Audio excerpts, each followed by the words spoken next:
desfilo num evento em São Paulo chamado Casa de Criadores, é um dos maiores eventos de moda do Brasil. Para novos estilistas mais alternativos, digamos assim, ele é o maior evento do Brasil, é um evento de certa maneira bem tradicional. Tenho 33 anos, trabalho com moda há 9 anos mais ou menos. Eu me formei em 2004 pelo Senac. Recebi uma bolsa pelo meu trabalho de conclusão de curso, meu desfile de formatura, recebi uma bolsa de estudos em Paris, onde eu estudei, onde eu fiz alguns cursos, fiz um curso especificamente de especialização na Esmod em Paris em 2005, e desde então, de 2005 até então, eu continuei trabalhando no mercado, ou trabalhando para outros estilistas, até que eu comecei a trabalhar para mim mesmo e produzir a minha marca e comecei a produzir os meus desfiles. Eu tive uma marca de meias. Até então não era tão simples de você encontrar meias diferenciadas aqui no Brasil. Hoje em dia você encontra com uma maior facilidade, mas na época não existia. Então eu fiquei 2 anos produzindo só isso, mas em algum momento só isso acabava não fazendo mais feliz. Eu queria produzir outras coisas, sempre quis criar roupas mesmo, né? Em algum momento isso falou mais alto, eu precisava dar continuidade nisso. Foi aí que eu, com o prêmio, na verdade, o prêmio como melhor estilista de 2004 pela Esmod, pela Senac Esmod, foi um grande incentivo, tanto que eu recebi o prêmio, que foi essa bolsa de 3 meses. E daí em diante eu comecei a fazer muitas outras coisas. Por causa desse desfile de formatura, eu fui convidado a trabalhar com um estilista chamado Mareo Nitschke, que na época, em 2005, ele era participante da São Paulo Fashion Week. Ele inclusive saiu da Casa de Criadores também, ele foi um estilista da Casa de Criadores. Ele viu o meu desfile de formatura, ele gostou muito do meu trabalho, ele estava precisando de um assistente. Eu fui trabalhar com ele em 2004, aí em 2005 eu fui para Paris para estudar, por causa da bolsa de estudos, voltei. E quando eu voltei, fui trabalhar em grandes empresas de jeanswear aqui do Brasil. Então, a primeira empresa que eu trabalhei foi a M Officer, que é a empresa do Carlos Miele, que desfila em Nova York, que é uma marca muito grande de jeanswear, muito grande, muito comercial, mas muito grande. É uma empresa com mais de 100 lojas aqui, é uma coisa gigantesca e que foi muito bom porque isso me deu um conhecimento de mercado. Entender que o mercado gira e que ele não pode ficar só preso à questão da criação, você precisa trabalhar outras questões também, outras. É importante você ter um produto que gire, porque senão você não tem como se manter, você não tem como manter uma marca. E aí depois eu fui trabalhar em outra marca grande também, que foi a TNG, que desfila no Fashion Rio, e logo depois trabalhei mais algum tempo na TNG. Foi quando eu fui convidado para dar aula na Senac Esmod. Eu sou professor, eu leciono há 4 anos já. Paralelamente eu comecei os trabalhos com a Dermetropol e produzi uma coleção, desenhei uma coleção, enviei para a Casa de Criadores, ela foi aprovada e foi quando eu entrei na Casa de Criadores. E a partir de então comecei a desfilar o meu trabalho com a marca de criação. Quando eu resolvi entrar na faculdade de moda, a intenção era produzir roupa masculina desde o começo. Então, o feminino para mim me daria a liberdade de produzir para trabalhar com volumes, que é uma coisa que eu gosto muito, e que eu não tenho tanta liberdade assim no masculino. Mas quando eu desenho para o masculino, eu tento imaginar se eu vestiria ou não, essa é a intenção.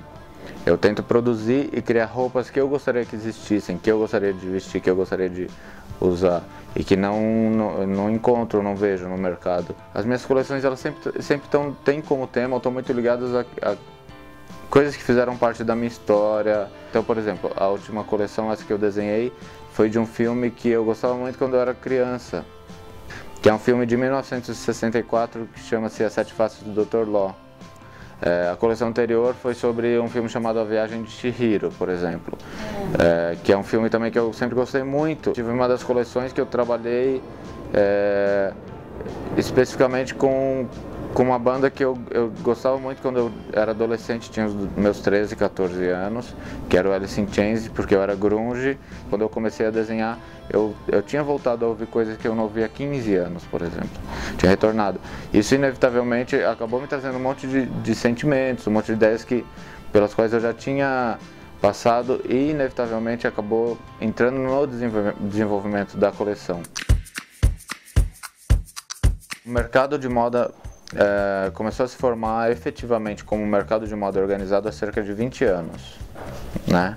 Então, a tradição das faculdades de moda também tem mais ou menos essa idade. Foi nos anos 90 que o mercado de moda começou a efetivamente se organizar com um evento de moda que se chamava Morumbi Fashion, que na verdade foi o evento que deu origem ao São Paulo Fashion Week. E tiveram alguns outros eventos também que foram pioneiros nos anos 90, como o Fito Ervas Fashion, que foi um evento bem interessante também e que lançou novos nomes que estão aí no mercado. Se eu não me engano, o Ronaldo Fraga, que é um estilista super importante aqui no Brasil hoje e que desfila na São Paulo Fashion Week, ele participou da Fito Ervas Fashion. E quando eu assisti esse desfile do Ronaldo Fraga, foi a partir daquele momento que eu tive certeza que era isso mesmo que eu queria fazer, assim. Então ele foi uma influência bem grande, além de outros estilistas aqui também, de São Paulo, como o Hershkovich. O Hershkovich é um pouco complicado de dizer, porque eu acho que o Hershkovich ele é uma influência para qualquer pessoa que tenha crescido nos anos 90 e tenha se formado, assim. Ele é um estilista com um nome muito grande e com talento que vai além de qualquer coisa, assim. Então acho que é desnecessário citar ele como influência, porque ele é influência, acho que para maioria dos estilistas, assim. Eles estão melhorando muito, a gente tem ótimas fábricas aqui, eu posso citar para você empresas com ótimos tecidos e sempre trazendo inovação, como a da Lutex, Gevalone, Vicunha, alguns tecidos melhores. Nós temos bons tecidos, ótimos tecidos, mas às vezes é um pouco complicado ter uma variedade um pouco maior. Então, por exemplo, às vezes para se encontrar linho, foi a primeira coleção que eu fiz completamente baseada em linho. E mesmo sendo um tecido ideal para o clima que a gente tem aqui na América do Sul, aqui no Brasil, que no verão é muito quente, e é o tecido ideal porque é o tecido mais leve, a pele mais respira. Eu tive dificuldades para encontrar um fabricante de linho assim. Então, nesse ponto ainda falta um pouco de desenvolvimento. A gente tem ótimas opções, mas eu acho que o mercado crescendo e com a situação econômica melhorando do Brasil nos últimos 8 anos. As escolas mais importantes do Brasil, eu posso falar especificamente de São Paulo. Temos a Senac, São Paulo, a Anhembi Morumbi, a Santa Marcelina. A gente tem muitas faculdades de moda por aqui. O IED, por exemplo, Instituto Europeu de Design, está aqui no Brasil também.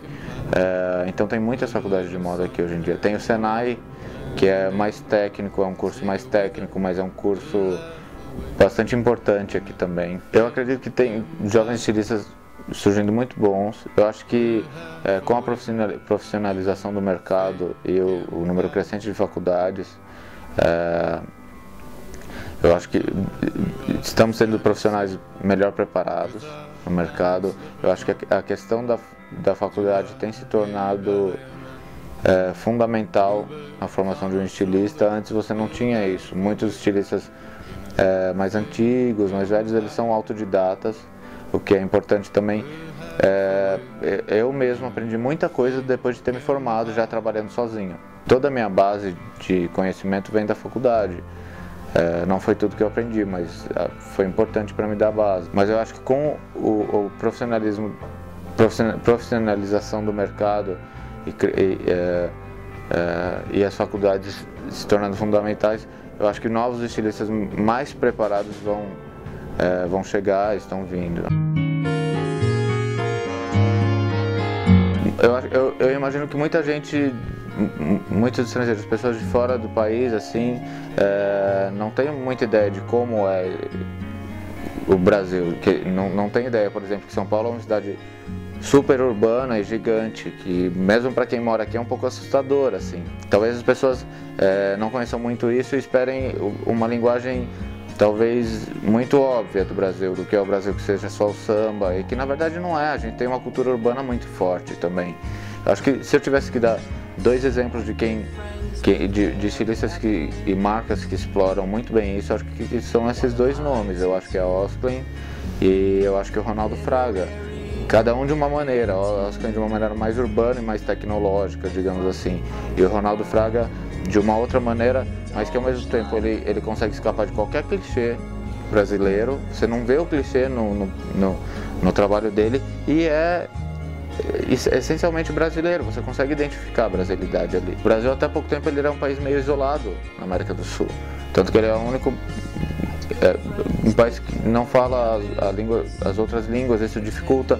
Eu acho que a coisa, com a globalização e a internet, a coisa tem se tornado um pouco, as barreiras têm caído, muita coisa que pode ser descoberta, assim. Temos trabalhos de bordados maravilhosos, rendados maravilhosos, que podem ser super bem explorados. Eu acho que para qualquer pessoa, e não só para o mercado de moda, mas para o mercado especificamente crescer, eu acho que uma grande deficiência é a carga tributária que a gente tem aqui. A gente paga impostos altíssimos para tudo, então é muito complicado. Por exemplo, a minha roupa, eu gostaria que tivesse um preço mais acessível, mas era muito complicado de se ter um preço super acessível porque a carga tributária é altíssima, altíssima. A gente paga muito imposto para o governo para tudo. Eu entro em contato com alguns estilistas, mas eu não creio que são muito grandes, através de Facebook. Então eu acho que o Facebook ou o Not Just a Label, que é um outro site, eles têm facilitado bastante a comunicação nisso, e não necessariamente com marcas que já sejam conhecidas, mas com novos estilistas que também estão batalhando aí para mostrar um trabalho novo. Então, no México, por exemplo, que tem o Naum, que faz o Architectural Clothes, que ele tem um trabalho masculino maravilhoso, super conceitual. Os contatos que eu tenho de América Latina, assim, ou do Sul, ou que não sejam as grandes marcas, são essas, assim. Eu acho que são as propostas talvez mais interessantes, porque são as propostas que menos têm preocupação comercial. Ela foi uma coleção praticamente inteira feita em linho, que é um tecido muito leve, muito ideal para o Brasil, que está cada vez mais quente é o tecido, acho que mais adequado para o nosso país. Então ela é uma coleção que ela não foi, isso não são estampas, ela foi inteira bordada. Então se você olhar, são bordados em toda a peça, né? Essas duas peças também são da mesma coleção. Essa é uma peça que isso não é uma estampa, ela é toda bordada, é uma jaqueta de linho também, onde eu tentei explorar ao máximo o bordado, que era uma coisa com a qual eu nunca havia trabalhado, mas dando a ele uma linguagem diferenciada e não tão óbvia.